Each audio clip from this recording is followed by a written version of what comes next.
നമസ്തേ. നമ്മുടെ എല്ലാവരുടെയും ഉള്ളിൽ ഭക്തിയുണ്ട്. ആ ഭക്തിയെ 3 തലങ്ങളായാണ് പറയുന്നത്: പ്രാകൃത ഭക്തി, ഉത്തമ ഭക്തി, മധ്യമ ഭക്തി. മനസ്സുകൊണ്ട് പൂജിക്കുക, ഭഗവാനെ നാമം ചൊല്ലുക, അങ്ങനെ ഒരാളുടെ ഭക്തി ആരംഭിക്കുന്നതാണ് പ്രാകൃത ഭക്തി. തീവ്ര സ്മരണ, അതായത് ഭഗവാനോടുള്ള തീവ്ര സ്മരണ, ധ്യാനം എന്ന് വെച്ചാൽ ഓംകാര മന്ത്രം, വിഷ്ണു സഹസ്രനാമം, അങ്ങനെയുള്ള മന്ത്രങ്ങളൊക്കെ ചൊല്ലി ചൊല്ലി ഈശ്വരനോടുള്ള പ്രേമം കൂടി വരും. അതുപോലെ തന്നെ സത്സംഗ കൂട്ടായ്മകൾ നല്ലതാണ്. സമൂഹത്തിന് കൊടുക്കാൻ കഴിയുന്ന സേവനങ്ങൾ നമ്മൾ ചെയ്യുക. നമ്മുടെ ഉള്ളിലുള്ള ദുശീലങ്ങളെ ഉപേക്ഷിക്കുക. അത് പ്രയാസമാണ് എങ്കിലും കുറേശ്ശെ ശീലിക്കുക. കൃത്യനിഷ്ഠ വന്നാൽ എല്ലാം ശരിയാകും.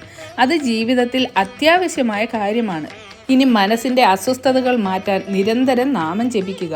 അപ്പോൾ നിങ്ങൾ പോലും അറിയാതെ നിങ്ങളുടെ ജീവിതത്തിൽ മാറ്റങ്ങൾ വന്നു ചേരും. പുരോഗതിയും ഉന്നതിയും എല്ലാം വന്നു ചേരും എന്നുള്ളത് ഉറപ്പാണ്. പോസിറ്റീവ് എനർജി നമ്മളിലേക്ക് വന്നാൽ നമ്മുടെ ജീവിതം മാറിമറിയും. അതിന് കൃത്യനിഷ്ഠയും അനുഷ്ഠാനവും അത്യാവശ്യമാണ്. അതിന് നമ്മൾ നമ്മുടെ മടി, ആലസ്യം ഇതെല്ലാം വിടണം. മനസ്സിലുള്ള അനാവശ്യ ചിന്തകളും വിടണം.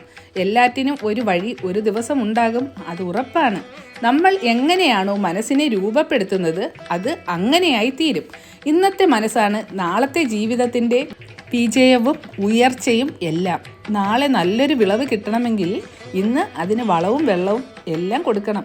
ഇന്ന് കിടന്നുറങ്ങി ഇനി നാളെ ചെയ്യാമെന്ന് കരുതിയാൽ ഒരു ഉയർച്ചയും വിജയവും ഉണ്ടാകില്ല. അതിന് ആദ്യം കുട്ടികളെ പരിശീലിപ്പിക്കുക. കുട്ടികളെ ഒരു 5 മണിക്ക് തന്നെ ഉണർത്താൻ ശീലിപ്പിക്കുക. അതേപോലെ കുട്ടികളെ നാമം ചൊല്ലാനും അമ്പലത്തിൽ പോകാനും ശീലിപ്പിക്കുക. അങ്ങനെയൊക്കെ ആയാൽ നല്ലൊരു സമൂഹം ഉണ്ടാക്കാൻ നമുക്ക് സാധിക്കും. ഇനി ഉത്തമ ഭക്തിയുള്ള ഒരാളാണെങ്കിൽ പ്രാക്ടീസിലൂടെ മാത്രം അനുഭവത്തിൽ വരുന്ന ഒരു സ്റ്റേജാണ്. നമ്മുടെ ഉള്ളിൽ തന്നെയാണ് ഭഗവാൻ എന്ന് ഓരോരുത്തർക്കും ഉറപ്പുവരും. അത് ഈ ജന്മം തന്നെ അനുഭവിക്കാൻ ഭഗവാൻ നമ്മൾ ഓരോരുത്തരെയും അനുഗ്രഹിക്കട്ടെ. ഈ നാമം എല്ലാവരും കേട്ടിട്ടില്ലേ?